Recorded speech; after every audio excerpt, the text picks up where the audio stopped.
Hi, and welcome to the 10th episode of the Cart Podcast with me, Sim, where I talk about some of the amazing shows and dramas and people of South Korea. So I hope you're all having a good week, and let's get straight into this episode. So the show I'm going to talk about today is called New Journey to the West, and it is a variety show, and it is one of my favourite shows out there. There have been 8 seasons of this show so far, and it first aired in September 2015 online originally. I think now they air it on TV as well because it became more popular. The 8th season aired in October 2020, so not that long ago. And I still can't wait for season 9, so you know. The show's main idea is that in each season, the cast visit various locations within South Korea and also beyond South Korea, so places like China, etc. And they have to play a character from a certain theme or story. They dress up in these characters as well. Some of the dress-ups they use as well, some of the clothing they use is a bit insane, which makes it even more funny as well. So the cast have to complete certain games in order to eat food as their prize. They also have to collect what is known as these Dragon Balls, and if they collect all of them, they are granted one wish at the end of the season. The games and the cast, as well as the staff involved with this show, make this show extremely funny. I absolutely love how hilarious this show is. Like the edits and everything is just hilarious. And so within each season they go to different places. So in season 1 they go to Xi'an in China. Apologies if I'm saying this wrong as well. And in season 2 they go to Chengdu. In season 3 they go to Xiamen in China. So far they've only gone to really China. But then in season 4 they go to Vietnam, they go to Hanoi, Cat Ba and Haiphong and Sapa. And in season 5 they go to Hong Kong. In season 6 they go to Hokkaido in Japan and also in South Korea. And then in season 7 and 8 they have filmed in South Korea because of the pandemic so far. So moving on to the cast and crew of this show. So we have this show directed by the infamous Na Young-sok, who is well known for a lot of his variety shows. He was the PD for the first season of 2 Days and One Night, which is another brilliant show. And I haven't really watched the first couple of seasons of 2 Days and One Night. I watched the first couple of episodes of season 1 after I got into New Journey to the West, and I'm currently watching the latest season of 2 Days and One Night, and I think the PD of that show, Bang Go-hee, is doing such a great job, and I'm so proud of her because she's like a female PD, and this show is really kicking off. My favourite anyway, I'm going off topic, but yeah, Na Young-sok also directed Grandpa's Overflowers, 3 Meals a Day, and also the spin-off shows related to these shows as well. This show, New Journey to the West, is also directed by Shin Hyo-jung and Park Hyun-young as well. In terms of the cast, they've changed it up in some of the seasons. So we first begin with, in season 1, we have the four main cast members who were originally in the first season of 2 Days and One Night. We have Lee Seung-gi, and he only did the first season because he had to do his military service afterwards, and he is a very well-known singer and actor in South Korea, so he's very well-known. I think he debuted in variety shows when he first went on to 2 Days and One Night as well, so that's good to know. And then we have the Kang Ho Dong, who was previously an athlete. He was a wrestler, and in Korean it's known as serum. I think it's Korean wrestling he used to do. So after retiring from serum, he became an MC and also comedian, another well-known figure in South Korea as well. Next we have Lee Sugan, who is a comedian and is also well-known in South Korea as well. He also appears in Happy Sunday and is also cast in Knowing Brothers along with Kang Ho Dong as well. And then finally we have Eun Ji-won, who is a member of the OG K-pop group Sex Kiss, and he was also in the first season of 2 Days and One Night. So as you can see, Na Young-sok basically took these four members who he originally worked with and put them together in this first season. Unfortunately, Lee Seung-gi left because of military service as well. But in the second season to the 6th season, we had An Jae-hyun. and he is a model and also an actor. He appears in dramas such as You're All Surrounded, Cinderella and the Four Knights, and The Beauty Inside. And then next we have Cuhun, who appeared in season 3 and 4, but then left to do military service, but then came back again in season 7 and 8. And he is a member of the well-known group Super Junior, and is well known for his ballad singing as well. And then we have Song Minho, who also came in season 3 as well, and has been in every season since season 3. So basically he came onto the show at the same time as Cuhun. So he is a member of the group Winner, and also does some great solo songs as well. Minho is super talented at art and drawing, and some of his work was hung in the gallery in London. I think the gallery is called Saatchi, so that's really cool as well. And then we have Pio, who came to the show in season 5, and he has been present as well since season 5. He is a very good friend with Song Minho, and is my fave member on this show as well. He is, he's cute. He's amazing. And he is from the group Block B. So now I'm going to talk about the games on the show. And the games they take into this show are ones that have been passed around on the internet, and they also come up with their own as well, which is really cool as well. And the amount of times I've laughed so much at these games is just hilarious, because they do such a good job of making it really funny. So these are my favourites. We firstly have the cone hat game, and this is where the cast have to wear a party hat with a small hole at the tip, and they wear this directly on their face. So basically they're looking through a tiny hole, and they have to find something on the ground that they've been told to find. The person who first finds this item wins, and the amount of times I've laughed at this game is countless, because they do such a good job of making it funny. I think I just repeated myself because, it's really funny. And I think they've tried to switch up this game as well in the last couple of seasons. For example, they've put other things on the ground that are sort of duds, so that's kind of fun as well. Next we have the zombie game. This game is so funny. So basically you have your zombies and your humans, and you can either play this in the dark. I think at the start they play this in the dark with the lights off in one room, but I think recently they got these goggles which are like blackout goggles, so they can't see anything through them, and they wore that instead. I think it was quite funny though how they tried to record it like in the dark. That was funny. But yeah, you have your zombies and your humans, and the zombies have to try and convert the humans to zombies by biting them. So the zombies are the ones that have to wear the goggles, and basically have to wear the goggles if they're playing with the goggles. And the humans who hold out the longest without turning into a zombie basically wins. Yep, another great game. The amount of times the zombies have bitten into the humans, and the humans basically have to shout, "Surrender, surrender, I surrender," and they just continue biting them even though they surrender. So you can tell they just want to they really want to bite a human. But yeah, it's funny when they do that. They don't stop biting the humans. But yeah, third game I like is called the Whisper Challenge, and this is a game that's very, very popular on the internet. It's when you have two people both wearing headphones, and the way they play it is that one person has to describe a word, not say the word, just describe the word, and the other person has to try and work out what the word is.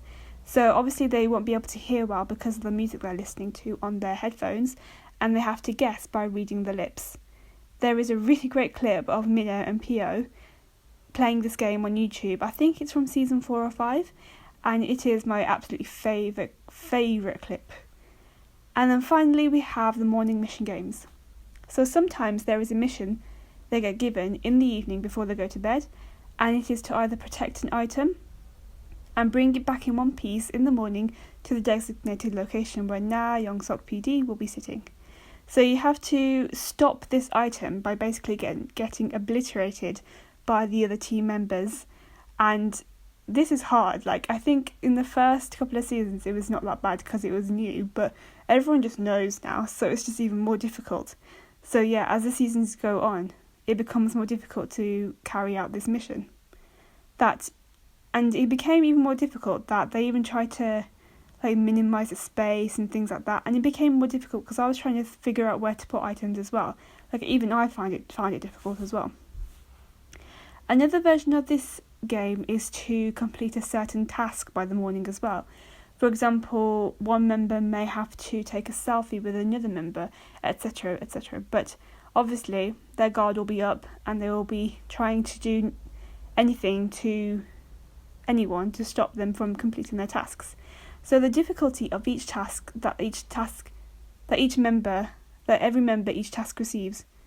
How do I say this? So the difficulty of the task each member receives is down to luck, because they have to choose a card for themselves, which are laid out in front of them. This game is absolutely funny as well. So because of this show, there were a number of other spin-off shows that came from this cast as well. For example, there was firstly Kang's 식당, which basically means like Kang's restaurant, and this is where the members ran their own restaurant for a couple of days. They prepared the food, they cooked it, and they also served it to the customers, and they also went and shopped to buy the ingredients as well. And there were 3 seasons of this as well. They worked really hard to prepare the recipes as well. I think they had help from a really popular chef, and I've forgotten his name, so I'm really sorry about that. And they basically run this whole restaurant. It was really cool as well, because Minho got to hang some of his artwork in the restaurant as well. It was really fun. Even though they did 3 seasons, you could tell that they were really drained out by this restaurant work. And secondly, we have Youth Overflowers. So one of Minho's wishes from gaining all the Dragon Balls was to go on a show like Grandpa Overflowers, but for Winner, he wanted his whole group to go on this show, and so they did.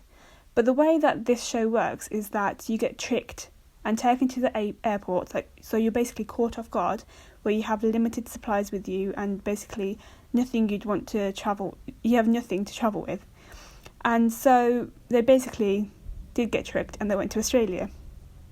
But I think before they knew that they were going to go onto this show, when Minho won this.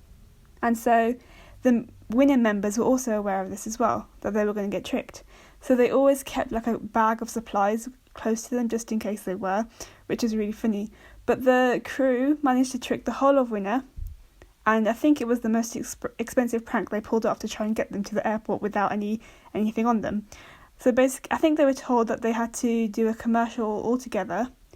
They would be in a commercial altogether. I think it was a car commercial. And in doing so, they were tricked and, they were taken to the airport. It was a really funny show as well. And the Youth of the Flowers had a couple of different seasons. For example, the reply cast.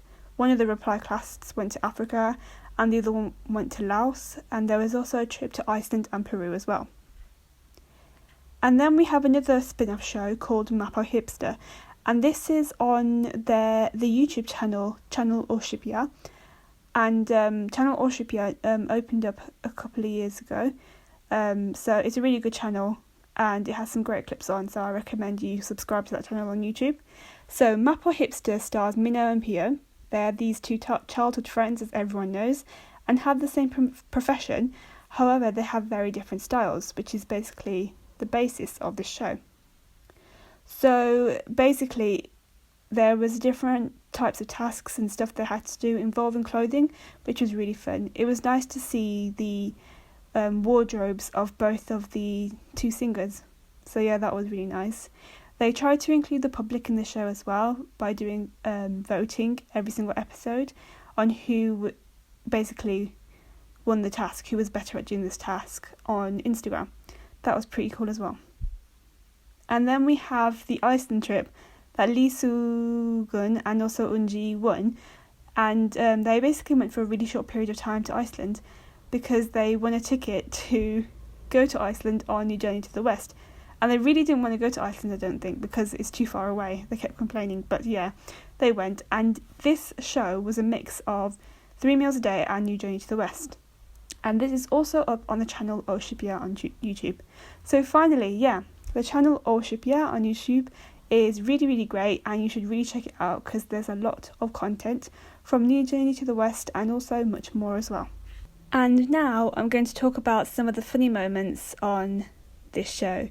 So, to be honest, every single moment of the show is absolutely hilarious. I remember when I first started watching this, I literally couldn't breathe. And I'm the sort of person that laughs at literally everything, so it's just funny. The chemistry between the members is so funny, and they all get on really, really well as well. And I like how they have to literally fight for survival most of the time as well. So one funny moment is Minnow and his finger. So basically there was a game which involved someone doing elephant spins, and this is where you have to look down and spin around on the spot, so you basically lose your balance when doing this. But Minnow, and so when you spin around doing these elephant spins, you have to place your finger on this chart where you have a chance of winning a prize or a dud, or basically, a prize or a dud. And the prizes could be really small, but they could be really big. I think, the production crew overthought this and put down prizes like expensive cars and things like that. But they were in places which were really hard to get to. And obviously, if you're placing your finger on this chart after spinning around, you're going to be caught off balance. But Minnow, when he did this, is extremely good with his balance. So every time he did these spins, he chose a prize in the chart, and he chose the most unbelievable prizes, which were very hard to choose for the average person. So one of the things he chose was something like an expensive car and things like that. So because of this, the production staff learned not to be too bold with their choices when playing these games or carrying out these games. And secondly, we have a game that began recently, and it's called the No English game. So Koreans tend to use a lot of little bits of English in their speech as well. For example, okay, or I can't think of any of them off the top of my head. But it's like a second nature to them to include these little bits of English. So they were playing table tennis in season 8, I think, and also a Korean game called Yut. And the no English rule was put into play. And there were so many times that some of them just were winning, and then they said some English, and then all their points got taken off them. And basically, they lost points for the whole team. That was really funny as well. Thirdly, we have the whisper game, which is always funny to watch. I absolutely love watching people just shout at each other while they're wearing headphones, because in whatever setting it is, it's just really, really funny. So, yeah. And finally, one of the best funny moments in all these seasons are the way they edit. The edits are just so funny. I can't get enough of them, and it just makes the show even more hilarious and funny to watch as well, and is the one thing I really love about Korean shows as well. So New Journey to the West definitely have some super hilarious edits. So that's the end of this podcast, and if you have not seen this show, New Journey to the West, I highly suggest you watch it. It's really good to watch when you want something to laugh about. It's so great. And in the first couple of seasons of the show, the episodes aren't that long, but they get longer eventually. But there's not many episodes actually in each season. So it's just an amazing show. If you haven't seen it, definitely watch it. It's one of my all-time favourite variety shows in South Korea. So, you can listen to this podcast on Anchor, Spotify and Apple Podcasts, as well as YouTube. Be sure to check out the Instagram page, Cart Podcast, as well as leave your comments on suggestions on this podcast as well, even though I'm probably talking to myself. But it's cool. So, I'll see you all next week with another episode of the Cart Podcast. Bye.